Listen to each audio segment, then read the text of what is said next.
Welcome back to a new episode of 30 by 30s by SUALVI. Today is episode number 13 if I'm not wrong, and today I'm going to show you how to make a motion title type of intro thingy for your videos. Okay, so let's get started right away. I'm going to try to make these not that long also, as I always say it, but it almost never happens. But okay, this one is going to look a little bit complicated because it has a lot of things going on. But first we're gonna create this background and a merger, and then we're gonna connect it there, and this is gonna be our main thing. We can make this transparent, it doesn't really matter, I think, although it might be easier to render. So because working with motion graphics and that kind of stuff, it does become a little bit more resource intensive, so we have to watch out for that. So we're gonna create this background, and we're gonna create another background with it. So there's gonna be two backgrounds, and I'm gonna show you why in a second. We're gonna watch these on our screen now. And then this is the background that we're gonna give it the shape of the circle. And the color, we're gonna make it white. And we're gonna connect these two by linking it like that. I'm gonna make it smaller. That's good enough, I guess. Okay, so then the next thing that I had, for this one, we have to take the solid out and then make it a circle like that. And then we have to create a mask paint for these. So it actually does the same as the animation. So we're gonna create a mask paint. And the reason for this background being here is that we need to have that in order to be able to, for this mask paint to work on that. So we're gonna go here and we're gonna invert it first of all. And then we're gonna go here and select these polyline stroke. And then, so we have stroke controls. We're gonna make the duration to be 30, so that lasts forever. And then we're gonna make the size a little bit bigger, I think, and make the softness. That's a little bit too big, but this doesn't really matter because this is just the mask. So we can start there, and we're gonna make the circle around it. So we're gonna give the shape of the circle.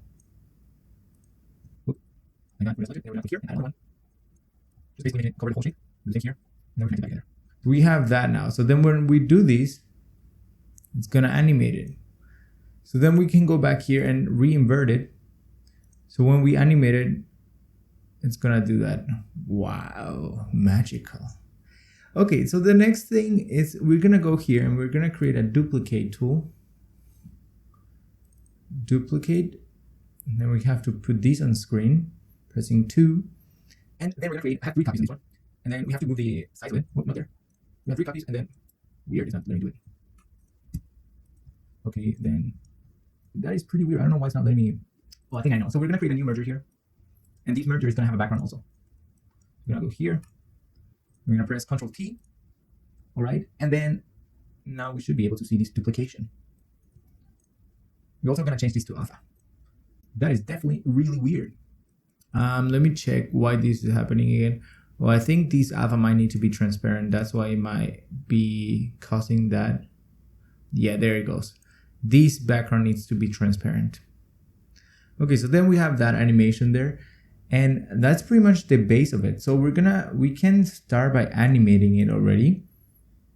And we're gonna animate it from frame 11. We're gonna make it, wait, where is it? Oh, we have to animate the mask paint on the right on. So we're gonna go all the way to 0. And then we're gonna go to frame 20. To frame 20. And then we're gonna make the full animation go again. Yeah, I don't know why that keyframe is there. It doesn't need to be there.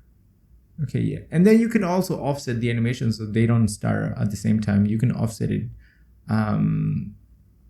where on the duplicate tool here, you can offset them. But let's just leave it like that for now. Okay, so the next thing that we needed to do is we're gonna copy this part.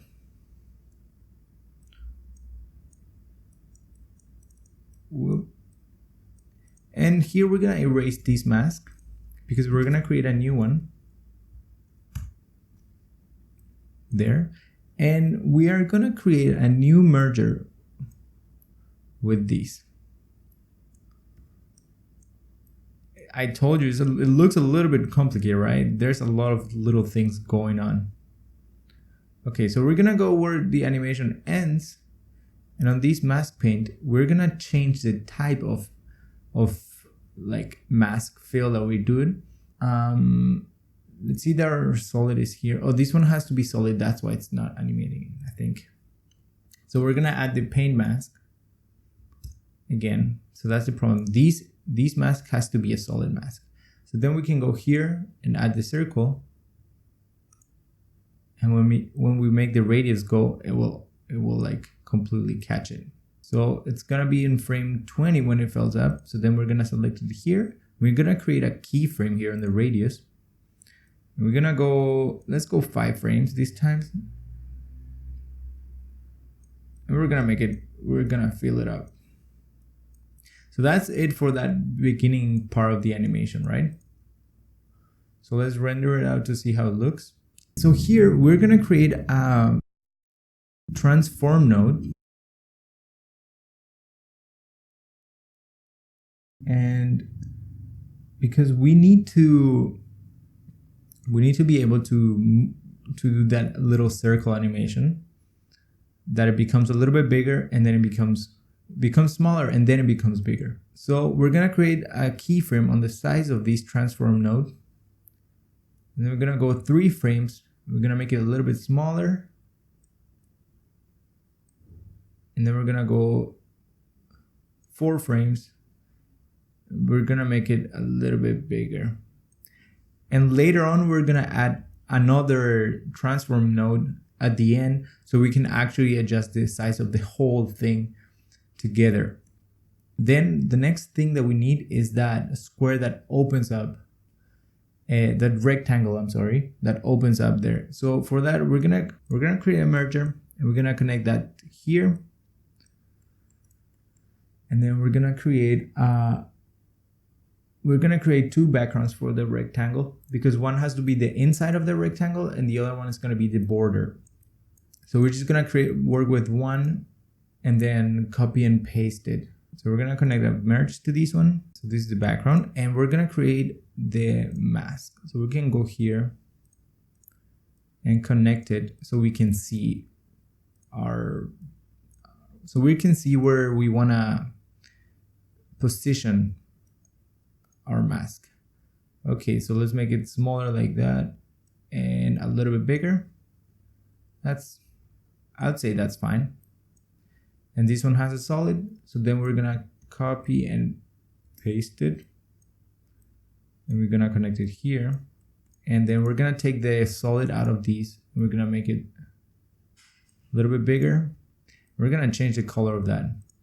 Whoop, I needed border, there it goes. There. So then what we need to do next is we're gonna create a text node. So we're gonna take this out here. We're gonna create a text node. And then we're gonna link that one to this to this merger, I'm sorry. And then we're gonna write our text there. And we have to change the color, of course. I'm gonna make it bigger. I use the font called Next Art. I like this font, I use it a lot. And then we can also adjust the tracking. So how did I animate this middle section? So first of all, we're gonna go to where our transform node ended. So we're gonna create a keyframe at the end first of all. As always, a lot of times it's better to work sort of backwards.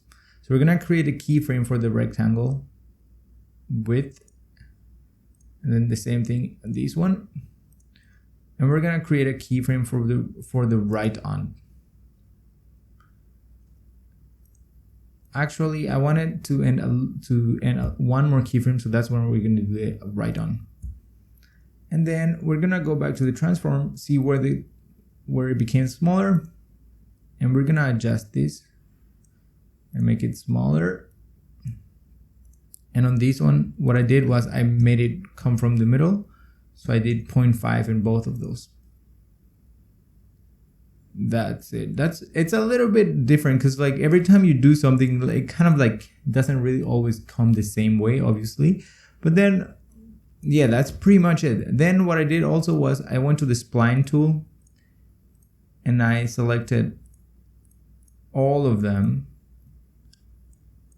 and I pressed F to ease them out, and then I pressed T and I went in the ease out section all the way to, let's go 70. Whoop, this one didn't come on. So make sure everything is selected there. So then let's see how this looks. Little square seems to be coming out a little bit too quick. So what we're gonna do is we're gonna go to the keyframes and we're gonna select these three. We're gonna go here and say show selected only. And we're gonna select all of these. We're gonna move it a couple of frames. So that looks better. So then the next thing, it will be just connected our media to everything here. And you see how it looks really crazy. Okay, so then we're gonna go to our timeline and try to put it on and let it render. Okay, so let's see, and then once it renders out, I hope that it looks cool enough and that if you want it, you can download it. I'm gonna export the Fusion composition file, so then you can play around with it whenever you want to. And also you can use it on your videos. I hope that you like this video, and I hope that you can follow through with it, like follow the same things, and that I was clear enough. Well, one thing that I forgot to do was to animate it out. So the only thing that I did for that was I went back and I added a transform node to the whole thing, and then I created a keyframe for the size and the angle, and then I went like 5 frames, and then I just rotated and made it smaller, basically. So yeah, that was it. So this was episode number 13, lucky number, just kidding. And I will see you tomorrow in another episode of 30 by 30 by SUALVI.